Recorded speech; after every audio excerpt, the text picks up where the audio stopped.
morning. Raise your hand if you'd like to win. Nice. I study why some people win and some people lose. And what I found is there are very specific patterns for why some people win. It's those people who understand that they have a competitive advantage. And so while I was doing research, I did an interview with a world-class poker player. This is somebody who goes to Vegas and regularly wins million-dollar pots. And I said to him, at the highest level of play, what is the difference between someone who wins and someone who goes home empty-handed? And he told me something I'll never forget. He said, at the highest level of play, poker is not a game of luck. It's not a game of skill. Poker is a game of understanding how people see you and the cues that you intentionally or unintentionally share with everybody else. And the more that you can understand how other people see you, the more that you can have a competitive advantage. Now, I propose the same is true for you in commerce, in work, in your life. The more that you can understand how the world sees you, at the highest level of play, you have a competitive advantage. But if you don't know how the world sees you, you might be playing to a disadvantage. So how does the world see you? How does the world see you at your best? What if you could measure this? What if you could measure what makes people convinced by you, impressed by you, attracted to you? What if you could have a specific system so that when you sat down, you had all the data you needed to be able to impress and influence that person on the other side of the boardroom? What if there was a way that you could capture the exact words to have in your LinkedIn profile or your Twitter bio? What if you knew that when you were talking to somebody out here in the hallway, you had an app that could tell you exactly the words that you should use based on your own natural advantages? Well, this would be a very new way of thinking.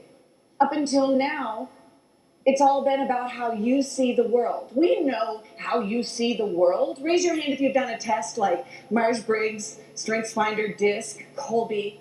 Yeah, these tests are great, and they give us a really important metric, and that metric is how you see the world.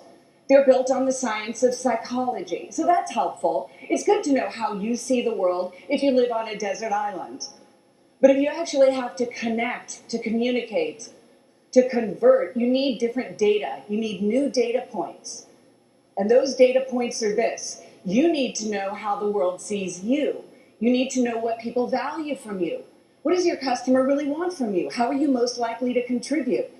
Imagine if you had this data, it would completely transform how you could go into meetings, how you'd make presentations, how you'd lead conference calls, and how you would be most likely to add value to your company.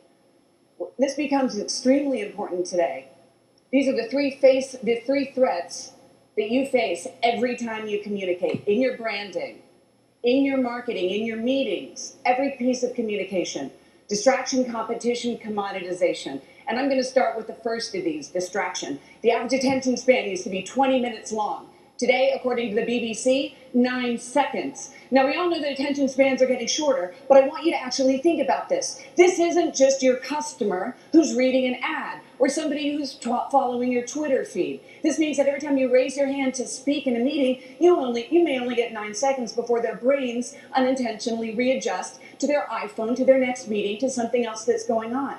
Now, this is really troubling because 9 seconds is the same attention span as a goldfish. So here you are, you're trying to make a point, you're trying to get your point across, and you're talking to a goldfish. I want you to think about this the next time you write a tweet, the next time you stop by somebody's office, they're a goldfish. And what this means is we have to radically change how we build messages and how we add value, because every time you communicate, you do one of two things.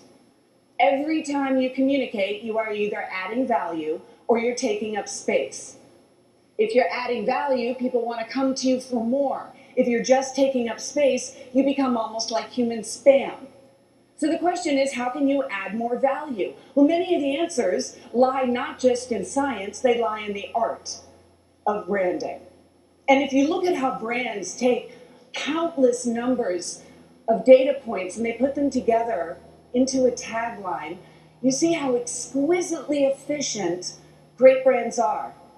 These are the first brands that I worked on. I began in my first decade as a creative director. I was the #1 most award-winning copywriter by the age of 24. I opened up my first agency at 27. I was part of the team that launched the Mini Cooper in the United States. My very first client was Nike. Tell me, what is the Nike tagline? Hey, you know what? In spirit of Just Do It, I want you to just do it and say it a little bit louder. Nice. So when Nike says just do it, they're not talking about shoelaces and rubber soles. Nike's talking about a whole culture. Nike's summarizing a whole ethos, a mindset, a rallying cry that's not just about the product. It's about the company. It's about the experience of working out. It's about the person who would buy Nike shoes. And when Nike says just do it, they're capturing an extraordinary amount of data in just 3 words. Now, you can do the same thing. You can do the same thing that great brands do if you can summarize your own value in just a few words. But what are those words? What are the words that are most likely to show how you add value? This is what I've spent the last decade studying. We've studied 250,000 people. And what we found is that your personality has one way in which you are most likely to add distinct value. One way. It's already hardwired within you. You don't have to change who you are. You just have to become more of who you are. And when you do, this is how you add value. And it all begins with understanding a new set of data. Looking at a digital footprint around yourself, just like the poker players do. To be able to see a new way for how you're most likely to be perceived in a positive way. Be perceived as being authentic and confident. This is the data on a sample group that we did with this group. And what we can see within this is a whole myriad of potentials and pitfalls. There is opportunity in this matrix, in this chart. But if you don't understand what the numbers look like, you can't actually make meaning out of it. I'm going to be telling you a little bit more about this in just a moment. This is the way in which you are different than the average population, and I'll describe what that means in a little bit. But the really exciting thing about this, the really cool thing, is that this is a new metric, a new way for you to be able to evaluate the kind of customer experiencing that you as an individual are giving. The reasons why your team should listen to you, the ways in which you can ladder up your greatest value to help your enterprise become more successful. If you haven't taken the assessment, here's the code, write it down. No tweeting the code. The code is howtofascinate.com/discover. And the conference code, IBM SCGS 14. Now, when you take the assessment, you'll get a 15-page in-depth report that's going to describe exactly how the world sees you at your best and how you can use that to become more successful.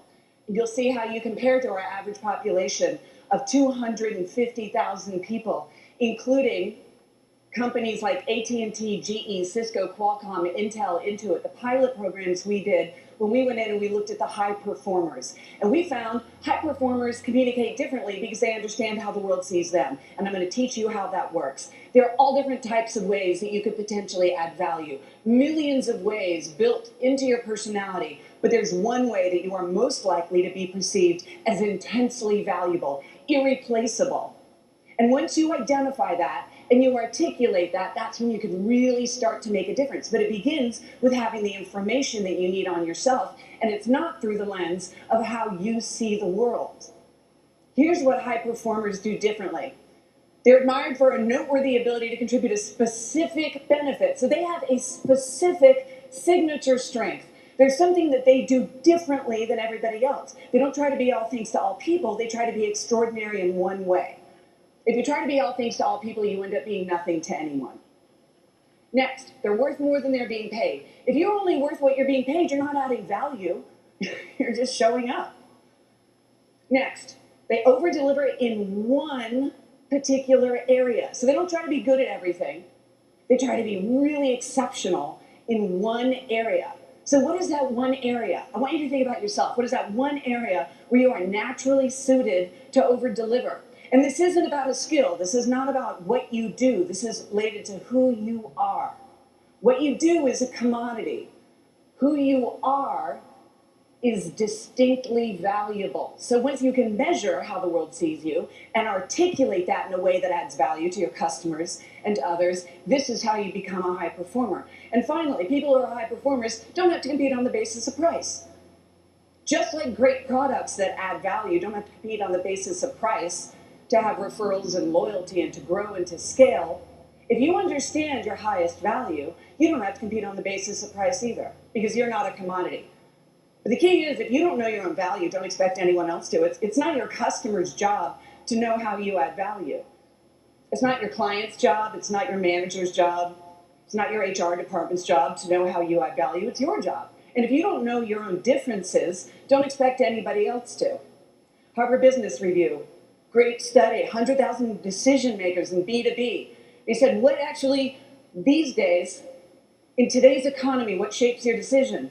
They thought that it was going to be price, quality, service features, the standard old ways of marketing a transaction, price, quality, service features. And they found that instead there's a new factor, and it's based on the skills of the salesperson. In other words, price, quality, and service features still matter, but they're not the single most important part.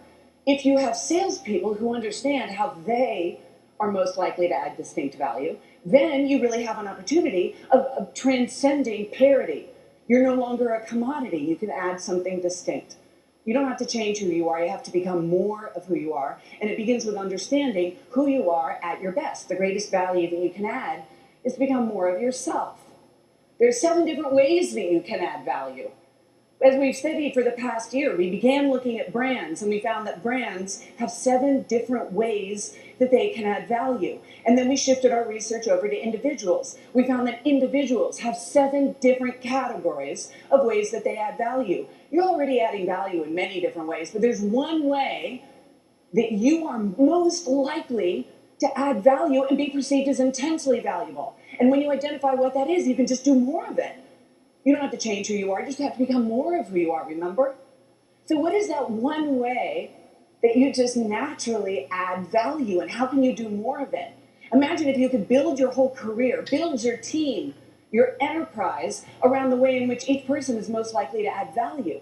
That not only would be highly functional, it would be almost a form of nirvana, so that you don't have to do the things that feel like going through a quicksand, and instead you can focus on the things that you absolutely love, that allow you to get in the flow and be most valuable. Now, there's 7 different ways people add value, and I'm very quickly going to move through them now. First is power. Power is authority and control. Personalities with power, as with every advantage, they also have a disadvantage. Their advantage is they communicate clearly, confidently, boldly. They're comfortable having to make a decision. They're decisive. They like being in the front of the room. The disadvantage is sometimes they become so focused on the goal that they can alienate the people around them. And so it's important for them to make sure that their team knows where the goal is, otherwise they can leave people behind. Next, the passion advantage. Passion is about the ability to connect. Passion personalities can immediately create participation. When they smile, you smile back. When they talk to you, you want to engage with them. They're great in customer service. They're great in marketing. So when a passion personality comes into work, you can recognize them because they want to talk and create those moments with you. They want engagement all the time. Hi, how are you doing? How was your weekend? Exclamation point, smiley face.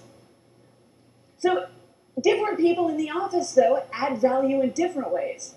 Passion adds value by relationship building. Mystique adds value very differently. It says mystique is a solo intellect. So somebody who has primary mystique advantage is a solo intellect who wants to be behind the scenes.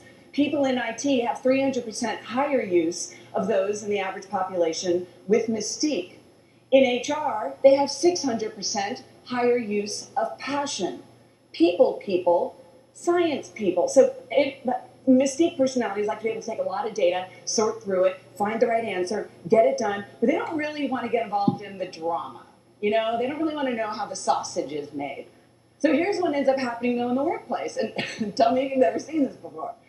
So the passion personality, doing what they do best, they're adding value. Hi, how are you doing? Exclamation point. In a sense, it's almost like the passion personality is saying, why don't you tell me you love me anymore? And the mystique personality is saying, I told you I loved you last year, and if that changes, I'll let you know. You know what I'm talking about. Raise your hand if you know what I'm talking about.